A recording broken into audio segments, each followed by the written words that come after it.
बिजली का मसला अभी हल हुआ नहीं था कि अब चीनी का मामला जो है वो दर्द सर बनता जा रहा है। मुल्क भर में मुख्तलिफ़ शहरों में रेट अलग अलग हैं, मन माने रेट चल रहे हैं। कहीं पे 180 रुपए का किलो है, किलो की चीनी मिल रही है, और बाज़ जगहों पे 220 की भी मिल रही है। ये पहली बार है शायद कि हमारे मुल्क में चीनी का भाव जो है वो दूध और आटे से भी बढ़ गया है। पिछली हुकूमत ने कोई 2.5 लाख टन एक्सपोर्ट की थी, और अब इल्ज़ाम तराशी का बज़ाहिर वक्त नज़र आ रहा है। आपने देखा कि मुस्लिम लीग नवाज़ और पीपल्स पार्टी के जो साबिक़ वज़रा हैं वो एक दूसरे को मौरूद इल्ज़ाम ठहरा रहे हैं इस मामले पर।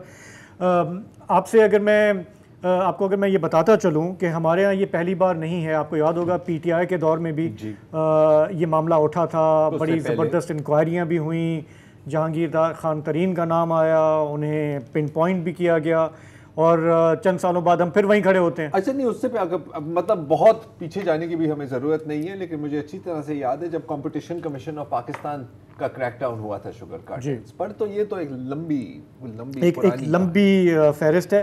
तो आपको मैं थोड़ा सा कॉन्टेक्स्ट के लिए बताता चलूँ कि तकसीम हिंद के वक्त जब पाकिस्तान वजूद में आया तो हमारे पास सिर्फ 2 शुगर मिलें थीं। फिर 71 तक आते आते उनमें इजाफा हुआ और 2 से वो 20 हो गई। ठीक है। उसके बाद हम मज़ीद मिलें लगाते रहे, और उसकी बड़ी वजह ये थी कि सियासत और शुगर मिलों का बड़ा ही क्लोज़ एक रिलेशन रहा है। और जब असल हुक्मरानों ने ये महसूस किया कि हमें एक पॉलिटिकल क्लास को आगे लाना है, तो उनको शुगर मिलों के परमिट इनकरेज हुए। 80s में जनरल ज़िया का जो दौर है, 1987 में हमारे पास 41 हो गई शुगर मिलें, और फिर जनरल मुशर्रफ का जब दौर आता है तो वो बढ़ के 91 हो गई। और इसमें हमने देखा कि हमारे वो इलाके जहाँ पे वैसे कॉटन होती थी वहाँ पे भी शुगर मिलें आना शुरू हो गई, गन्ने की काश्त शुरू हो गई। वो एक कैश क्रॉप है। किसानों ने कहा जी मुझे छेती छेती पैसे मिल जाएं, ज़बरदस्त दाम मिल जाएं तो मैं गन्ना उगाऊंगा। लेकिन बार बार हमने ये देखा है कि काश्तकार को वो रेट नहीं मिलता, और जो हमारे शुगर मिल के जो मालिकान हैं वो इससे मुस्तफ़ीद होते हैं। स्मगलिंग होती है, सट्टेबाजी होती है। क्यों ये बार बार मामला होता है, और उसकी कीमत फिर आप और हम क्यों पे करते हैं, इसको आज समझते हैं। प्रोग्राम में हमें ज्वाइन कर रहे हैं Abdullah Niazi, senior editor, website है प्रॉफिट, उसके मैगज़ीन है, उसके लिए काम करते हैं, और मुल्क की जो ज़रई मईशत है उस पर ख़ास नज़र रखते हैं। इन मामलात पर भी वो लिख चुके हैं। अब्दुल्ला, आपका बहुत बहुत शुक्रिया प्रोग्राम में हमें ज्वाइन करने का। सबसे पहले हमारे देखने वालों सुनने वालों की अगर ये बता दें कि जब हम ये बार बार सुनते हैं कि जी एक शुगर माफिया है इस मुल्क में जो ज़ख़ीरा अंदोज़ी करता है, सट्टेबाजी करता है, स्मगलिंग करता है, पहले एक्सपोर्ट कर देता है, फिर इंपोर्ट की बात करता है, ये कौन है? इसके बड़े बड़े प्लेयर्स कौन हैं? हम किसकी बात कर रहे हैं? जी अस्सलाम वालेकुम जी, thank you for having me. मेरे ख्याल से आपने बड़ी अच्छी तरह एक जो चीज़ अभी एक्सप्लेन की है कि सियासी ताल्लुक चीनी के कारोबार से बहुत गहरा है।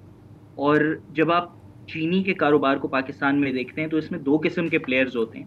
एक तरफ आपके काश्तकार आ जाते हैं और दूसरी तरफ आपके शुगर मिल्स आ जाती हैं।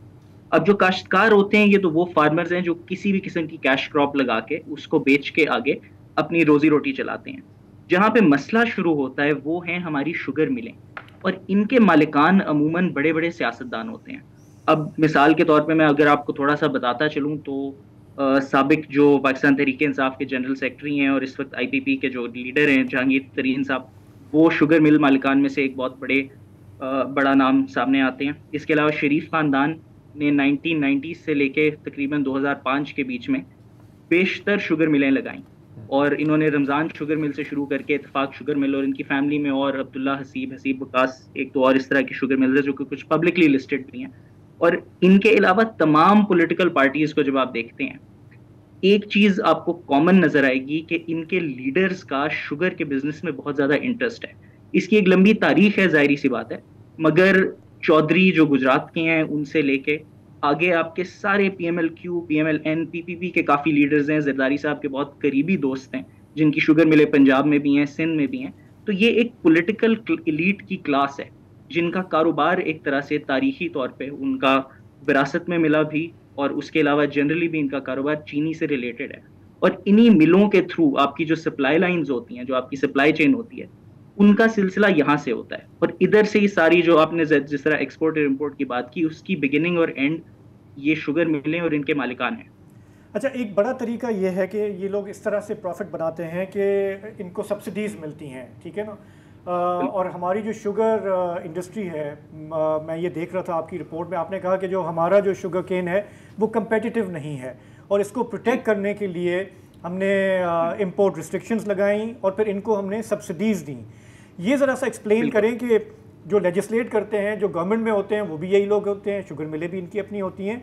तो हम what are we talking about, ये कितना स्केल क्या है इसका, ये सब्सिडीज़ का और मुनाफाखोरी का? देखिए जी, अगर इसकी थोड़ी सी हम तारीख पे गौर डालें ना, तो सिलसिला कुछ इस तरह शुरू हुआ था कि जैसे आपने जिक्र किया 1947 में सिर्फ 2 मिलें थी।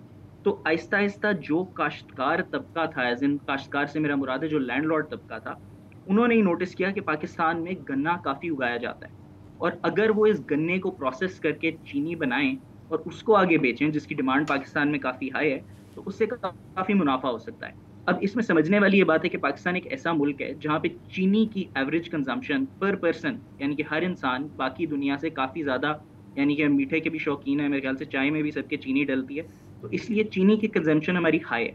लेकिन जो हमारे यहाँ गन्ना उगता है उसकी प्रोडक्टिविटी लो है। अब इस प्रोडक्टिविटी लो होने का ये मतलब है कि अगर 1 एकड़ ज़मीन पे मिसाल के तौर पर पाकिस्तान में 2 मन के बराबर गन्ना उग रहा है, तो बाकी दुनिया में कोई 2.5 या 3 मन उग रहा होगा। साथ साथ में जो 2 मन गन्ना यहाँ पे उगता है, उसको जब क्रश करके उसमें से जिस चीज़ को हम शुगर एक्सट्रैक्ट बोलते हैं, वो जो निकाला जाता है, उसकी कॉन्सेंट्रेशन भी पाकिस्तान के गन्ने की लो है। यानी कि हमारा गन्ना है तादाद में कम, लेकिन डिमांड में ज़्यादा। अब इसकी वजह से, क्योंकि गन्ने की जो जो शुगर मिल के मालिकान है, क्योंकि वो लेजिस्लेचर्स में इतने ओवर रिप्रेजेंटेड हैं, जैसे कि यानी कि एक चीज़ कही जाती है अमूमन, और हमने ये चेक भी की थी कि इस मुल्क की तमाम जो शुगर मिल्स हैं उनके बोर्ड पे कम से कम कोई एक MPA तो बैठा होता है, और वो भी कोई मरा मुक्का शुगर मिल होता है जिसके पास सिर्फ एक MPA बैठा होता है। तो ये लोगों ने पॉलिसीज ऐसी अपनी सेट की हैं कि इन्होंने एक्सपोर्ट पे सब्सिडीज दी हैं, और इसके अलावा और भी सब्सिडीज दी हैं गन्ने की काश्त पे और गन्ने की प्रोसेसिंग पे। उसकी वजह से ये फराहम कर पाते हैं लोगों को सस्ती चीनी, जिसको अमूमन आइडिया कम अज कम ये पीछे वो देते हैं। लेकिन फिर होता ये है कि जो ये सब्सिडीज इनको मिलती हैं, ये उनको इस्तेमाल तो कर लेते हैं, लेकिन लोकली डिमांड जो होती है, लोकली जो सप्लाई करना होता है, उसको शॉर्ट कर लेते हैं। अच्छा अब्दुल्ला साहब, अब अगर मैं इसको बिल्कुल एक मुख्तलिफ तरीके से देखूं, आपने कहा कि दो थी मिले, हाँ, और अब पता नहीं कितनी है, 91 हो गई, 91 हो गई, ठीक है। तो एक तरह से तो ये बड़ी पॉजिटिव बात है ना यार, आबादी भी बढ़ी है, नहीं जॉब आबादी भी बढ़ी है, जॉब्स क्रिएट हुए हैं, बिजनेस इंडस्ट्री लगी है, तो ये, लेकिन जब हम, आप यही बात कर रहे हैं और बिल्कुल ये बात दुरुस्त है कि ये सब पॉलिटिकली, ज़्यादातर पॉलिटिकली कनेक्टेड लोगों की ही होती हैं, तो आपको, मुझे, देखने वालों, सुनने वालों को इसका क्या नुकसान है एग्जैक्टली? सर, नुकसान आपको इस तरह से है कि जो चीनी की मिलें हैं, यानी कि ठीक है अगर मुल्क में ज़्यादा हो उससे चीनी की प्रोडक्शन ज़्यादा होगी, लेकिन हमें सिर्फ उसका फ़ायदा होगा अगर वो चीनी, क्योंकि लोकली प्रोड्यूस हो रही है, लोकल मार्केट में सस्ते दामों आम आवाम को मिले। मसला यहाँ पे ये आ जाता है कि इतनी जो मिलें इन्होंने लगाई हुई हैं, ये जो 91 मिलें हैं, ये सिर्फ अभी इस पे कैप इसलिए हुई है क्योंकि 2005 में नई मिलों की इस्टेब्लिशमेंट को बैन करना पड़ा था, क्योंकि आपकी जो प्रोडक्शन कैपेसिटी होती है हर मिल की, वो हम एक्सीड कर चुके हुए थे। यानी कि जितना हमारे पास गन्ना उगता था जिसको हम प्रोसेस कर सकते थे, उससे ज़्यादा मिलें लग गई हुई थी। तो एक और मसला बन गया कि जो मिल्स थी उनका आपस में कंपटीशन बहुत ज़्यादा बढ़ना शुरू हो गया, और ये जाहिर सी बात है जो इनके सियासी मालिकान थे, जो कि एक तरह से इस मुल्क के शुगर बैरन्स जिनको आप कह लें, जो कि कभी कभार सियासत भी खेल लेते हैं, उन्होंने ये आपस में बैठ के एक तरह से फैसला किया लेजिस्लेचर्स में पॉलिसीज बना के कि शुगर मिल्स और बनाने पे हम बैन लगा देंगे, और उनको रीलोकेट करने पे भी इसके ऊपर काफ़ी सियासी, इनके आपस के जो सियासी इख्तलाफात होते हैं वो भी इस इंडस्ट्री के अंदर बाहर आते हैं। मगर द पॉइंट इज़ के होता ये, अगर मैं बहुत मुख्तसर सा करके आपको समझाऊं, कि जब चीनी आप इंटरनेशनल मार्केट में महंगी हो जाती है तब ये उसको एक्सपोर्ट करना शुरू कर देते हैं इंस्टेड के लोकल मार्केट में बेचें, और जब लोकल मार्केट में महंगी होती है तब यहाँ पे वो उसको होल्ड करते हैं, जिसको सट्टाबाजी आमतौर पे अमूमन कहा जाता है कि उसको होल्ड करते हैं, और अपने मिडिल मैन से कहते हैं चीनी का रेट मार्केट में ऊंचा बताओ। तो ये जब होता है तो दोनों केसेस में हर कुछ सालों बाद, अच्छा, आपको नजर आएगा कि मुझे इस पे कोई एतराज़ नहीं है कि चूंकि 25 करोड़ की आबादी है तो चीनी की मिलें जितनी हों कम हैं, मसला ये है कि आपकी रिपोर्ट पढ़ के मुझे सिर्फ ये परेशानी हुई कि ये जो गन्ना है ये कॉटन की कीमत पे लगाया जा रहा है। कॉटन से ज़्यादा एक तो गन्ना पानी पीता है, पाकिस्तान में वैसे ही पानी की किल्लत हो रही है। दूसरे, हमें बचपन से बताया जाता है कि कपास मईशत की रीढ़ की हड्डी है। अब उस रीढ़ की हड्डी पे जूते मार के उसके मुतबादिल के तौर पे जब गन्ना उगाया जाता है तो ये एक फ़ायदे के लिए दूसरी बड़ी जो क्रॉप है उसको नुकसान में दिया जा रहा है। वैसे तो हम सब मोहब्बत वतन पाकिस्तानी हैं, बशमूल हमारे सियासतदान। बिल्कुल सर, इसके अंदर जो हमें थोड़ी सी समझने वाली चीज़ है कि गालिबन इसके ऊपर एक सुप्रीम कोर्ट का भी केस काफ़ी गर्मा गर्मी वाला, जिसमें एक तरफ जहांगीर तरीन साहब और ज़का अशरफ साहब थे, दूसरी तरफ जो शरीफ ख़ानदान है उनके मियां नवाज शरीफ और शहबाज शरीफ दोनों उसमें नामजद थे। उस केस में भी सुप्रीम कोर्ट ने ये आर्गूमेंट पेश किया था कि कपास की फसल पाकिस्तान की इकॉनमी के लिए बहुत ज़रूरी है, क्योंकि हमारा सबसे बड़ा एक्सपोर्ट ओरिएंटेड सेक्टर टेक्सटाइल्स है और ये कपास उस टेक्सटाइल सेक्टर की एक तरह से बैकबोन है। अगर आप इसकी जगह एक वाटर गजलिंग क्रॉप जो कि गन्ना है, एक ऐसे मुल्क में जहाँ पे ऑलरेडी क्लाइमेट चेंज से इतने मसाइल पैदा हो रहे हैं, उसको लगाना शुरू कर देंगे तो उसके नताइज ओवरऑल इकॉनमी के लिए बहुत बुरे होंगे। मगर सबसे ज़रूरी इसमें चीज़ आ जाती है कि हुकूमत की प्रायोरिटीज़ किधर हैं, क्योंकि कॉटन और गन्ना दोनों ऐसी फसलें हैं जिनको आप सपोर्ट प्राइस दे के फार्मर को कन्विंस कर सकते हो कि वह लगाएं।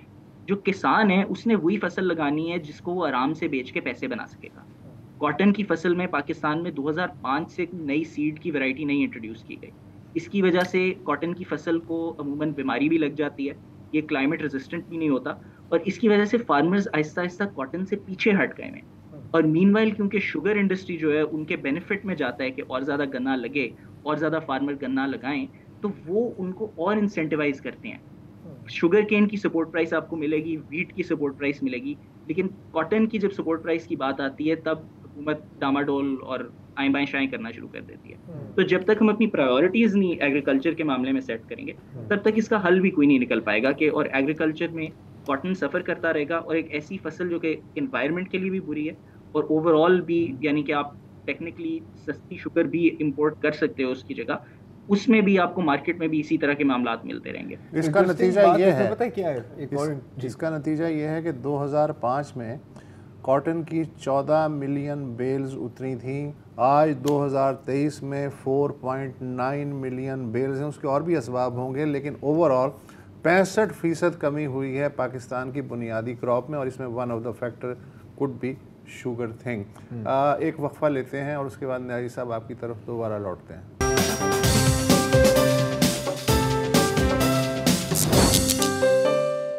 वेलकम बैक जी। बात हो रही है चीनी की, जो मेरे ख्याल है कि 3-4 चम्मच तो इसके अंदर ही थे, लेकिन कोई बात नहीं। अच्छा अब्दुल्ला साहब, अभी हम यही बात कर रहे थे कि क्योंकि इतनी पॉलिटिकली कनेक्टेड फसल है गन्ने की, और हम देखते हैं कि कपास की जो ज़मीन है वो वहाँ पर फिर गन्ना काश्त हो रहा है। अभी वसत बता रहा था कि प्रोडक्शन कितनी लो हो गई है अब हमारी कॉटन की, और ज़ाहिर है ये वही कॉटन है, ये वही रॉ मटेरियल है जिस पे हमारी टेक्सटाइल इंडस्ट्री चलती है और हमारी टेक्सटाइल इंडस्ट्री के एक्सपोर्ट्स पर ही हमारे एक्सपोर्ट्स चलते हैं। अब बिजनेस में पाकिस्तान में आपको पता है हर शाख पर लॉबी बैठी हुई है, हर जगह पत्थर फेंके तो किसी लॉबी पे गिरेगा। अब एक बहुत बड़ी और बहुत पावरफुल मेरा ख्याल है बिजनेस की लॉबी है एप्टमा, right, all Pakistan textile mills association. और जाहिर है कि उनके फ़ायदे में है कि यार ज़्यादा कपास काश्त हो ताकि ज़्यादा पैदावार हो और उनको कहीं बाहर से इंपोर्ट ना करनी पड़े। तो जाहिर है महंगी पड़ती है, डॉलर को आपने देख लिया है। तो एप्टमा भी क्या शुगर कार्टेल या जिसको हम कहें माफिया बोलना चाहे, जो भी कहें, शुगर बैरन्स के सामने बिल्कुल ही बेबस? सर इसमें दो मामलात हैं एसेंशली। एक तो ये है कि शायद हम रिकग्नाइज नहीं करते कि जो शुगर बैरन्स की एक लॉबी है एक तरह से, वो कितनी स्ट्रांग है। आप अपने मुल्क के तमाम पॉलिटिशियंस को देख लें जो कि मेन स्ट्रीम हैं, जो कि जिस भी जुमरे में आप उनको इंक्लूड कर लें, वो सारे इस बिज़नेस में इन्वॉल्व हैं। इस हद तक कि रिसेंटली इनफैक्ट जब परवेज़ इलाही साहब वज़ीर आला पंजाब बने थे तब उन्होंने एक स्पेशल परमिशन दी थी कुछ शुगर मिल्स को सेंट्रल पंजाब से साउथ पंजाब शिफ्ट करने में, जो कि पुराना 2016 से मामला चल रहा है, और उसने फ़ायदा दिया था शरीफ ख़ानदान को। जो कि उनके उस वक्त सख्त पॉलिटिकल राइवल्स थे, अभी तक हैं। मगर उन्होंने फ़ायदा उनको ये इसलिए दिया था क्योंकि साथ साथ में चौधरी बरादरान की अपनी जो है मिलें थी, जो वो साउथ पंजाब में ट्रांसफ़र करना चाह रहे थे, तो उसका प्रेसिडेंट सेट कर रहे थे। अब इस तरह की सिचुएशन में आप देखेंगे कि अमूमन जो इनके सियासी इख्तलाफात होते हैं वो साइड पे हट जाते हैं, और जो उनके बिजनेस के मुफादात होते हैं वो ज़्यादा ज़रूरी बन जाते हैं। अब दूसरा जो इसमें इशू है, आपने एप्टमा का जिक्र किया। एप्टमा एक बहुत पावरफुल ऑर्गेनाइजेशन है। इनफैक्ट अभी भी जो हमारे गालिबन जो कॉमर्स के मिनिस्टर हैं गौहर एजाज साहब, वो इससे पहले अपना उहदा संभालने से पहले एप्टमा के चेयरमैन भी थे। मगर बदकिस्मती से कॉटन की फसल को सिर्फ गन्ने की फसल ने अटैक नहीं किया, बल्कि उल्टा जो टेक्सटाइल मिल्स हैं उन्होंने उसको अबैंडन भी किया। और उसकी ये वजह है कि गालिबन आपको याद होगा 2007-2008 में पाकिस्तान में एक बहुत गंदे किस्म का एनर्जी क्राइसिस चल रहा था। उस एनर्जी क्राइसिस के दौरान हमारी अगर टेक्सटाइल की मेरे ख्याल से तकरीबन 48-50 के करीब मिलें थी, उसमें से एक बिग चंक कोई 10-12 मिलों का बंद भी हुआ था क्योंकि बिजली ही नहीं थी, माल ही नहीं बन पा रहा था, उसको एक्सपोर्ट ही नहीं कर पा रहे थे। उसकी वजह से कॉटन की डिमांड एकदम से गिरी थी। और ये असल में वो इम्पोर्टेंट लम्हा था जिसमें कॉटन की फसल से बहुत से फार्मर्स ने शुगर केन को स्विच किया। मैं आपको एक दिलचस्प बात बताता हूँ, बल्कि इस स्टोरी के लिए नहीं, कुछ देर पहले मैंने अली तरीन साहब जो कि जहांगीर तरीन साहब के साहबजादे हैं और क्या कहते हैं वो बेसिकली अब उनका फैमिली बिजनेस संभालते हैं, उनका मैंने इंटरव्यू किया था और उन्होंने उसमें जिक्र किया था बड़े इंटरेस्टिंगली। इवन तो उनका बिजनेस मेनली शुगर का है, JDW शुगर मिल एक बहुत बड़ा नाम है इस इंडस्ट्री के अंदर। जहांगीर तरीन साहब जो हैं वो खुद भी इसमें अमूमन इन्वॉल्व रहे हैं मुख्तलिफ स्कैंडल्स में भी, और जनरली भी एक बहुत बड़े प्लेयर हैं इस इंडस्ट्री में। इवन जो अली तरीन साहब हैं उन्होंने भी हमारे से कहा था कि कॉटन की फसल में जो तब्दीली आई है, उन्होंने कहा था कि हम एक ज़माने में कॉटन उगाया करते थे, हम बिल्कुल रुक गए हैं, अब हम सिर्फ गन्ना लगाते हैं क्योंकि जो फार्म इकोनॉमिक्स हैं उसके अंदर ही सेंस नहीं बनती कि अब कॉटन क्यों लगाई जाए। ना टेक्सटाइल मिल वाले खरीदना चाहते हैं, वो कहते हैं भाई हम अमेरिका से इंपोर्ट कर लेंगे। बल्कि चंद ही महीने पहले केयरटेकर हुकूमत आने से पहले जो अब हमारे मिनिस्टर साहब हैं, उन्होंने अमेरिकी एम्बेसी को एक ख़त लिखा था जिसमें वो कह रहे थे कि हमारी जो LCs हैं इंपोर्ट्स की, उनको खोलें ताकि हम अमेरिकी कॉटन बेल्स को इंपोर्ट कर सकें। ठीक है, तो जब आप फार्मर को फ़ायदा नहीं देंगे, जब आप उनको अच्छी प्राइसेस नहीं देंगे, और जब आप कंप्लीटली एक फसल को जो कि इतनी वाइटल है आपकी इकोनॉमी के लिए उसको अबैंडन कर लेंगे फॉर क्विक बक, तो फिर तो इसी तरह होगा कि वो फसल कंप्लीटली तबाह हो जाएगी। और जितना आप फसल को कम उगाएंगे उतनी उसकी रेजिस्टेंस भी कम होगी साइंटिफिकली, अगर मैं उसको थोड़ी सी। अच्छा अब्दुल्ला, ये इवेंचुअली आपके पास फिर यही सिचुएशन। सॉरी जी, मैं ये जानना चाह रहा हूँ, कमिंग बैक टू शुगर, कि इस वक्त जो हमारे यहाँ हम जो देख रहे हैं इतना ज़्यादा प्राइस राइज, उसका ज़्यादा सप्लाई डिमांड से ताल्लुक है ना। और ये बात सही है कि इन्होंने पहले एक्सपोर्ट कर दी और 2.5 लाख टन का उसमें फिगर आ रहा है। दूसरा इसमें जो बड़ा सबब है वो स्मगलिंग का भी है। इस बारे में कोई हमें अंदाजे हैं कि अगर कितने लाख टन फॉर एग्जांपल अगर स्मगल हुई है अफगानिस्तान, और ये जो पूरी ब्लैक इकोनॉमी है ये कैसे ऑपरेट करती है जिसका फिर बोझ हमें उठाना पड़ता है?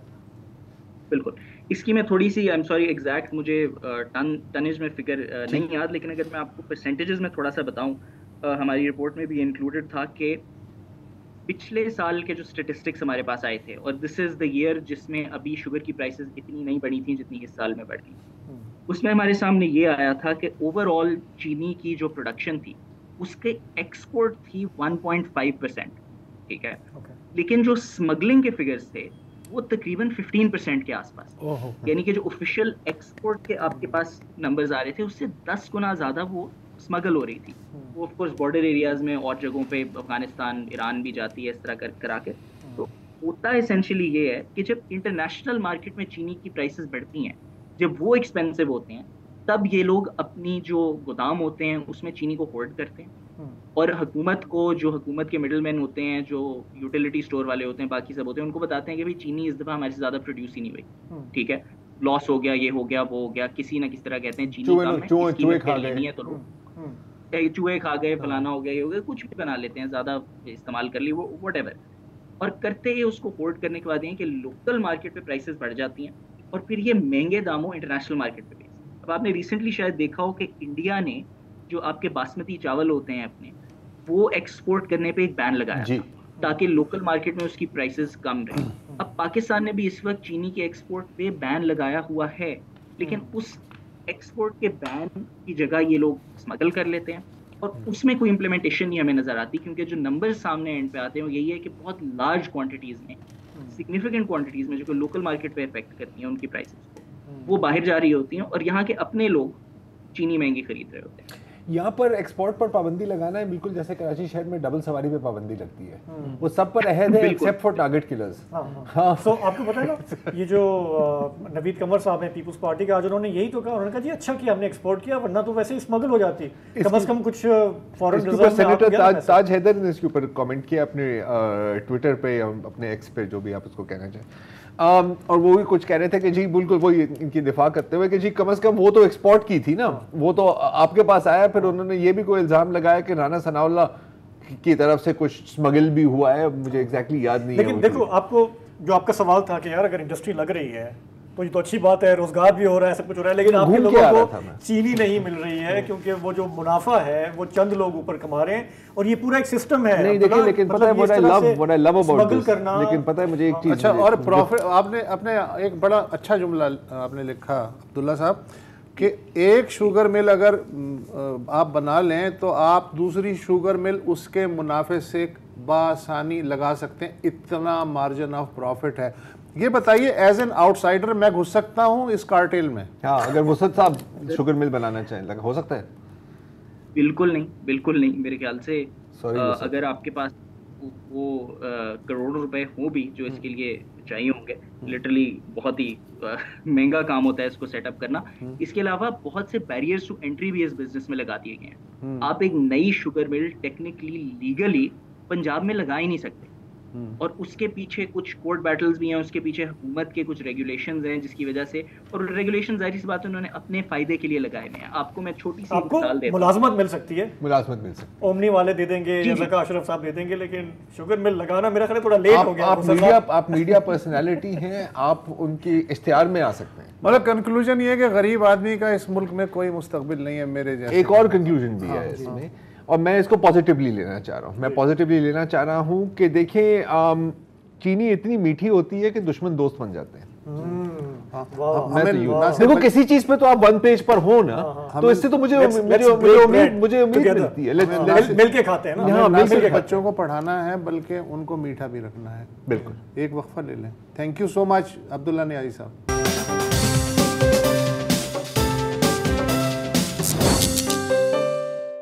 Welcome back.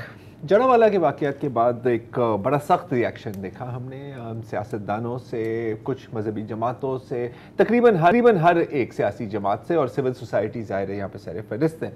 लेकिन क्योंकि ये सब बयानात तक महदूद था तो कुछ ज़्यादा बदला नहीं। एक्चुअली ये नहीं कहना चाहिए कुछ बदला नहीं है, इंतहा पसंदी के जो वाक़यात हैं वो बढ़ते ही जा रहे हैं। ये तब्दीली हमने देखी है, और इसी सिलसिले को अगर हम थोड़ा सा आगे ले जाएं तो 28 अगस्त को जड़ावाला का एक वाक़या हुआ था, 16 अगस्त, उसके ठीक 12 दिन बाद रहमत टाउन है फैसलाबाद डिवीजन में, खुन्नावाला के इलाके में, वहां पर एक प्रेस्बाइटेरियन चर्च की दीवारों पर तहरीक लबैक के मजहबी नारे लिखे गए। जाहिर है कि कुछ तशवीश हुई क्योंकि सिर्फ 12 दिन पहले ही जड़ावाला में दर्जन से ज़्यादा गिरजे और घरों को नज़र आतिश किया गया था। तो पास्टर साहब जो हैं वहाँ के, पास्टर अलीज़र सिद्धू, जो पिछले 4-5 सालों से वहाँ इसी चर्च के पास्टर हैं, उन्होंने, अब जाहिर है ये तो नहीं जुर्रत वो कर सकते कि इनको पेंट किया जाए या इनको कुछ ऐसा किच किया जाए, क्योंकि इसके नताइज भी अभी आप देखेंगे क्या होते हैं। उन्होंने बुलाया पुलिस को, और ना सिर्फ ये बल्कि एक वीडियो पैगाम भी किया पुलिस के साथ। एक बार पहले उसे सुन लीजिए। पहले भी बता चुका हूँ, आ चुके हैं, और साथ में भारी नफरी भी है, और यहाँ पर जो अल्फाज लिखे हुए हैं वो अल्फाज ये खुद से रिमूव नहीं करने लगे बल्कि उन पे सिर्फ पेंट लगाने लगे हैं। ठीक है जी, और मैं आपको बताना चाहता हूँ कि इसमें हमारा कोई अमल दखल नहीं है। ये सारा मामला जो है क्लियर पुलिस खुद से आगे कर रही है, आला अफसरान कर रहे हैं। और साथ ही साथ मैं एक पैगाम देना चाहता हूँ, जिस किसी ने भी ये काम किया, बराए मेहरबानी आप अगर हमें अपने मजहब की तरफ रागिब करना चाहते हैं तो हमारे साथ आकर बैठकर उसवा हसना से, जैसे पाक नबी ने उसवा हसना दिखाया है जी, हम शुरू से किताबों में पढ़ते आ रहे हैं किस तरह उन्होंने मोहब्बत के साथ अपनी तरफ लोगों को रागिब किया, और हम सब जानते हैं, हमने शुरू से इस्लाम पढ़ा हुआ है। आप वैसे रागिब करें। ये जो तरीकाकार है चर्च के ऊपर आकर अपने अल्फाज लिखने हैं जी, ये ठीक तरीका नहीं है, ये गलत है। हम इन अल्फाज को गलत नहीं कह, दोबारा से अपनी बात जो है वो रिपीट करने लगा हूँ। ये जो अल्फाज लिखे हुए हैं जी, प्लीज, ये जो अल्फाज लिखे हुए हैं, लब्बैक या रसूल अल्लाह, ठीक है जी, और यहाँ पर लिखा हुआ है मोहम्मद आखिरी नबी हैं, और फिर साथ में मेरा नाम लिख के साथ मलाउन लिखा हुआ है। देखें, बाइबल मुकद्दस में लिखा है कि जब तुम्हें लोग सताएंगे, लान तान करेंगे, तो तुम मुबारक होगे, शादमान होना। मेरे नाम के साथ अगर मलाउन लिखा हुआ है कोई मसला नहीं है। तरफ खौफ हरास है हमारी मसीही कम्युनिटी में, वो और ज्यादा ना फैल जाए, क्योंकि आप जानते हैं हमारे मसीही लोग पहले ही बहुत डरे हुए, बड़े सहमे हुए बैठे हुए हैं। सो आप देख सकते हैं कि पुलिस खुद इन अल्फाज को जो है ना वो करने लगी है, साफ करने लगी है। लेकिन फिर इसके बाद वही हुआ जो होता है इन केसेस में। पुलिस ने पेंट की, पास्टर साहब ने पेंट नहीं किया। और फिर उसके कुछ दिन बाद ही रात के वक्त जब पास्टर साहब घर आ रहे थे अपनी जो भी प्रेयर सर्मन के बाद, गुज़िश्ता रात सॉरी, तो कुछ मुसल्ला अफराद, नामालूम मुसल्ला अफराद आए और इनको गोली मार दी। पास्टर साहब की जान बच गई है, अभी वो ज़ख्मी हालत में है लेकिन स्टेबल में है। और जब वो उनको अस्पताल ले जाया जा रहा था तो जाहिर है कि लोगों ने उनसे पूछा कि क्या हुआ था, आप ज़रा बताएं हमें। तो एक उनकी बयान की झलकी सुन जी। अच्छा, आपको याद होगा शायद कि जनावाला के वाक़ये के कुछ दिन बाद ही हमने इसी शो पर रिपोर्ट की थी कि एक कराची की चर्च, नाम मुझे भी याद नहीं है चर्च का, और saint Brooks church, saint Brooks Sadar में, उसकी दीवारों पर भी इस तरह की कलमा लिखा गया, वॉल चॉकिंग की गई। और एक और चर्च जो शायद फैसलाबाद में थी, उसमें भी इस तरह का बाय हैंड, ये आप देख रहे हैं, लिखा गया। अच्छा, जब हमने ये सेगमेंट किया तो जाहिर है कि आपको पता है कि हर किस्म के रिएक्शन आते हैं। तो एक रिएक्शन ये आया था कि आप लोग क्यों इस तरह झूठ बोल रहे हो, क्या ये मुमकिन नहीं है कि चर्च ने खुद ये किया था अपनी हिफाजत के लिए। तो उसी भी वक्त मैंने काफ़ी लोगों को बताने की कोशिश की कि जी हमारी चर्च वालों से बात हुई है, ऐसा कुछ नहीं है, ये हिफाजत के लिए नहीं है, ये एक मंसूबाबंदी की यहाँ पे की गई है कि हम ये लिखेंगे, वो इसे हटाएंगे और फिर इसको हम जवाज़ बनाकर कत्ल करेंगे। अभी पास्टर साहब कह रहे थे ना कि जी अगर आप चाहते हैं कि हम आपकी दीन की तरफ आएँ तो हमारे से बात करें, लेकिन मकसद ये नहीं है। मकसद है कि खौफ और वायलेंस को इस्तेमाल करके आप अपनी पॉलिटिकल स्पेस बनाएं, और पॉलिटिकल स्पेस बड़ी कामयाबी से बनती जा रही है। सिर्फ कुछ 4-5 दिन पहले गुजरात के इलाके डिंगा में एक जहनी मरीज की वीडियो बनाई गई, ये आप वीडियो देख सकते हैं। और ये जो शख्स है इसने इसके ऊपर गुस्ताखी का इल्ज़ाम लगाया और फिर रिपोर्ट्स के मुताबिक इसको मार कर कत्ल किया। और अभी कुछ 1.5 घंटा पहले ही कुछ लोगों ने मुझे सोशल मीडिया पर जो पोस्टर्स छप रहे हैं, बन रहे हैं, बड़े खूबसूरत पोस्टर हैं, मैं आपको दिखाऊंगा अभी, वो भी मेरे साथ शेयर किए हैं, जिसमें कातिल को खराज तहसीन पेश किया जा रहा है। कराची में भी आपको पता है, कराची में वो तो ये तो खैर सिलसिला चल रहा है कि कराची में आज जो सदर इलेक्ट्रॉनिक मार्केट है उसके इलाके में एक मजहबी गिरोह के लोगों ने एक अहमदी इबादतगाह में अंदर घुस के तोड़ फोड़ की है। कराची के मेयर मुर्तज़ा वहाब ने दावा किया है कि इस वारदात के बाद कुछ गिरफ्तारियां की गई हैं। अच्छा, मैं एक चीज़ ये जानना चाह रहा हूँ, पहले तो ये होता था ना कि हमें ऐसा तासुर मिलता था कि जी पेशावर में एक अलग से वाक़या हो गया, फिर अचानक से सियालकोट से ख़बर आ गई, लेकिन जड़ावाला के बाद से ऐसा लग रहा है कि जो फसाद करने वाले हैं उन्होंने बहुत मेहनत से पूरा एक ब्लूप्रिंट बनाया है कि जैसे होता है ना कि एक जगह पे कोऑर्डिनेटेड एक्शन, आपने अटेंशन दी, जब उधर अटेंशन चली गई तो फिर दूर एक और जगह पे उसी तरह का वाक़या जो है वो डिज़ाइन हो गया। अच्छा, अब ये जो है ये माहौल बनाने वाली बात है कि जी आपने चर्च की दीवार पे मसलन कोई मजहबी इबारत लिख दी, तो वो पहले ऐसा थोड़ी होता है कि चढ़ दौड़ते हैं, पहले पूरा माहौल बनाया जाता है, फ़ज़ा बनाई जाती है। तो अब इन ग्रोहों में बहुत ज़बरदस्त किस्म की प्रोफेशनल अप्रोच और सफाई आ गई। अच्छा, और क्यों ना हो, जब भी ऐसा कुछ होता है ना, लोग कहते हैं कि कैसे हो सकता है यार, किस दुनिया में आप रह रहे हैं, कैसे हो सकता है। और अभी हाल में कुछ दिन कबल ही ब्लास्फेमी कार्ड हमने एक और बार फिर इस्तेमाल होता रहेगा कि जी ये चेयरमैन पीटीआई कील रखा है उसके ऊपर ये चलेंगे, ठीक है, उसकी मेरिट्स में डीमेरिट्स की बात नहीं कर रहा, बकायदा ऑफिशियल अकाउंट से मालूम का लफ्ज इस्तेमाल किया जा रहा है, ठीक है। और मतलब अब इसमें पीएमएलएन के अकाउंट से मेरे पास ट्वीट भी है, लेकिन हम पीएमएलएन को सिर्फ पीएमएलएन को यहाँ पे क्यों निशाना बनाए। पीटीआई ने कितनी खूबसूरती से, आपको याद है वो जो हल्फ की बात थी उसके ऊपर हमारे जो है कौन है वो सिंगर अबरारुल हक, हाँ, एहसान इकबाल को नारोवाल में गोली लगी थी, फिर भी ये सिलसिला चलता रहा। ना सिर्फ ये एहसान इकबाल की अपनी पार्टी ये कर रही है, तो जब सवाल ये है जब ऊपर से ये नैरेटिव आप मिलाएंगे जमीन पर, तो जमीन पर यही होगा। और हमारी सियासी पार्टियां भी गिल्टी हैं। मैं अभी तो ये जो हम उस दिन बात कर रहे थे आईजी पंजाब का बयान, कि उन्होंने कहा जी जो कुछ हुआ है हमने इसको ट्रेस कर लिया है, इंटरनेशनल कंस्पिरेसी है, ये है वो है, हम दोबारा नहीं होने देंगे है यार। वो उन्होंने कोई 40-45 मिनट की प्रेस कॉन्फ्रेंस करके उन्होंने बड़ी वसूख से कहा कि जी कि ये सर अच्छा, हमारे डीएनए में जो डी है ना वो डिनायल। अच्छा, मैं अगर किसी चीज़ को काबू करने में नाकाम हो जाऊं, ये इतना बड़ा क्राइम नहीं है, लेकिन मैं सिरे से डिनायल मोड में आ जाऊं, इससे ज्यादा तबाहकुन चीज नहीं हो सकती। देखिए ये है ही नहीं।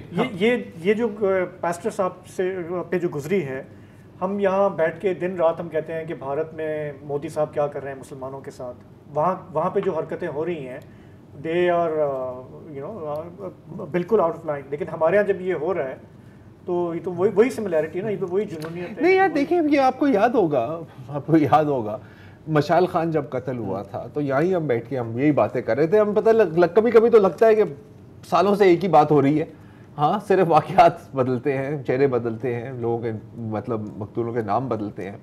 तो उस वक्त भी ये था कि यार ये आग आप खुद ही लगा रहे हो ना। अच्छा, और एक सेकेंड, और किसी दिन ये आग आपकी महलों तक पहुंचेगी, ये मैंने ये अल्फाज इस्तेमाल किए थे, आई वॉज रॉन्ग, क्योंकि उनके महलों तक ये आग कभी नहीं पहुंचेगी। हाँ, हमारे घर जलेंगे, झुग्गियां जलेंगी, इस तरह के पास्टर साहब कत्ल होंगे, इस तरह के जो ज़हनी मरीज है जिनका वाला वो कत्ल होगा, हजारों मशाल कत्ल होंगे। अच्छा, और ये शोले कोई भी रंग इख्तियार कर सकते हैं। मसलन आप देखें पिछले एक हफ्ते से गिलगित बल्तिस्तान में क्या हुआ, एक मौलाना ने जो है कोई इश्तियाल आमेज़ बात की, दूसरों ने उसे उठा लिया, शारा कराक्रम बंद हो गई। अच्छा, और उसके बाद वही लोग बैठ के उन्होंने अहद किया कि आइंदा 3421वीं दफ़ा अहद किया कि आइंदा जो है ऐसी हरकत नहीं करेंगे और दोनों बिरादरियां जो हैं अमन व अमान बरकरार रखेंगी। पाकिस्तान तो नहीं रीलॉन्च तब तक अमन व अमान बरकरार रखेंगी जब तक कि ऐसा कोई और फसाद नहीं उठ खड़ा होता। जी बिल्कुल। वक्फा ले लें।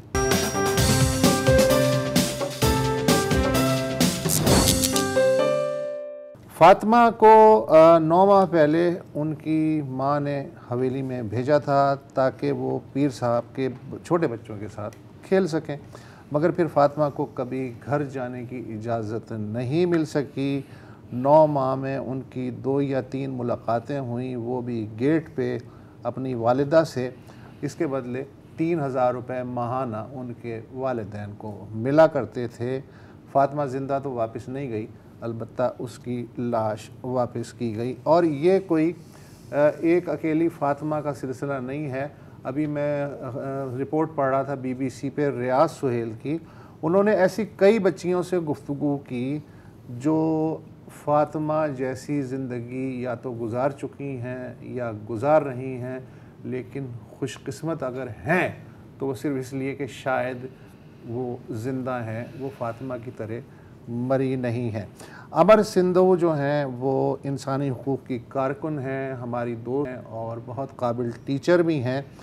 अमर, ये जो समाज है ये बच्चों की हवेलियों की दीवारों के पीछे जो ग़ुलामी है उसके बारे में कितना जानता है? हमारा ये जो समाज है सिंध का, जी, हजार इस किस्म की जो है दास्तानें, मेरा कहना है कि हमारे सिंधी अदब के अंदर पड़ी हुई है।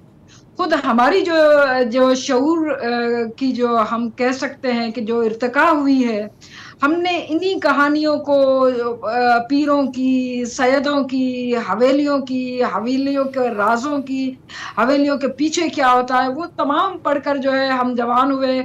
हम जो है उसी में जो है, जो हमारी बगावत का जो है बीज इन्हीं कहानियों से निकला है। तो ये नहीं कहा जा सकता कि ये कहानियाँ जो है कोई नई हैं, या ये भी नहीं कहा जा सकता कि ये समाज के अंदर किसी को तो मालूम ये नहीं है। अमूमी रवैया हाँ, फिर ये फिर ये अमूमी रवैया समाज का क्या है कि डोंट आस्क डोंट टेल, ना बताओ ना पूछो, जो हो रहा है बस ठीक है इग्नोर करो, ऐसा ही है।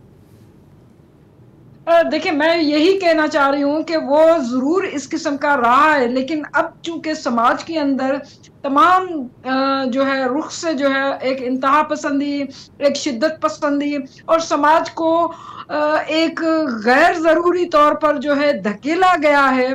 तरक्की पसंद समाज को एक जिसको कहते हैं कि सियासी पावर के हवाले से, पॉलिटिक्स को कंट्रोल करने के हवाले से और समाजी इर्तिका का जो हकीकी और जो तारीखी तौर अच्छा, पर मुझे उसको ऐसा रोकने के मुझे लिए मुझे ऐसा लगता है इर्तिका तो अपनी जगह है कि सोशल मीडिया की वजह से इत्तलात तो आम हुई हैं, लेकिन उन इत्तलात के रद्द अमल में कोई जो है पॉजिटिव एक्शन वो कितना हो सका है समाज के लेवल पे?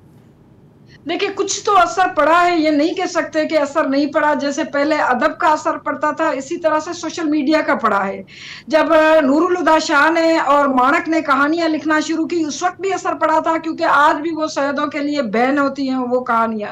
इसी तरह से सोशल मीडिया का असर ये पड़ा है कि आज अगर आप उस जगह को जाकर देखें तो वो वीरान पड़ी हुई है, जिसके बारे में 300 साल तक तस्वर भी नहीं किया जा सकता था कि ये दरगाह इस तरह से वीरान भी हो सकती है, जहां पर मुरीदों के हुजूम रहते थे। वो मुरीदों के हुजूम तो दूर की बात है, अब आपको कोई ढूंढे से नहीं मिलता। ये तस्वर पहले नहीं किया जा सकता था। यकीनन ये भी सोशल मीडिया की एक मेहरबानी है और उसकी तवस्सुत से हुआ है।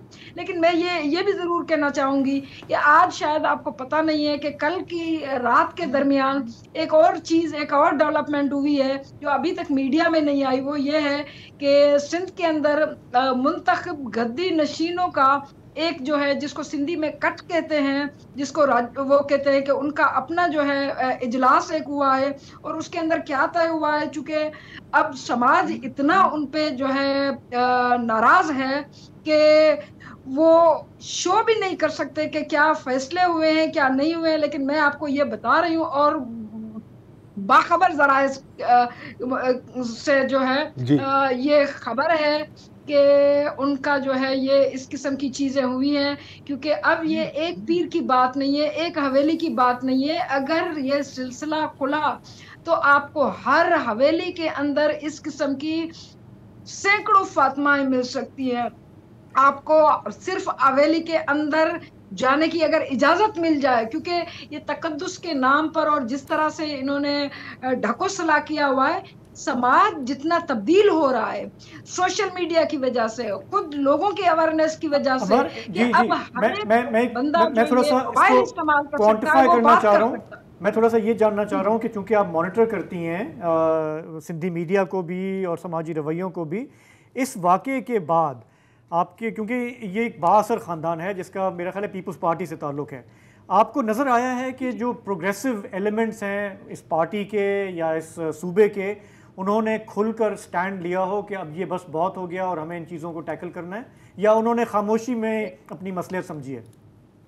देखिए, मैं तो ये कहती हूँ कि पहले तो ये आते थे कि उनको बचाने 1000 लोग निकल पड़ते थे। अब अगर खामोशी भी है तो भी ये सोशल मीडिया का जो है इन्फ्लुएंस है। उनके चचा का जो है एक बयान आया था जो पीपल्स पार्टी के साथ ताल्लुक रखते हैं। उनका कहना यह था कि अगर असद शाह मुजरिम निकलता है तो उसको आप फांसी पे भी जो है वो लटका सकते हैं, लेकिन आप ये दरगाहों को कुछ ना कहें, गद्दी नशीनों को कुछ ना कहे, तो मैं आपको ये बता दूं कि सिंध के अंदर जो सियासी पावर है वो उसकी जो है ताकत जरा कम है, और जो ये पीरों का जो पावर है उनकी ताकत इस लिहाज से ज्यादा है कि लोग उनके पास जो बच्चियां छोड़ के जाते हैं, लोग जो उनके पास ये जबरी जो है वो जो काम पे जो है वो एक ईमान के उसमें जिम्रे में आता है, वो किसी ऑब्लिगेशन किसी और सियासी मफाद और उसमें नहीं आता। तो लिहाजा इनको जो है वो स्ट्राइक करना, इन पे जो है समाजी तौर पर इस किस्म का दबाव आना जरा मुश्किल है, क्योंकि इनका पावर जो है वो ईमान के साथ जुड़ा हुआ है। उनका जो है पावर कोई सियासी पावर नहीं है कि सियासी अगर रद्दोबदल आप इंजीनियरिंग हो जाए। अमर आपका बहुत बहुत शुक्रिया। आई एम सॉरी, हमारे पास प्रोग्राम का वक्त खत्म हो रहा है, प्रोग्राम हमें ना है, लेकिन थैंक यू फॉर ज्वाइनिंग। आइंदा भी आपसे बात होगी। फिलहाल हमें यहीं इजाज़त दीजिए, हम कल दोबारा आपको ज्वाइन करेंगे। तब तक के लिए खुदा हाफिज़।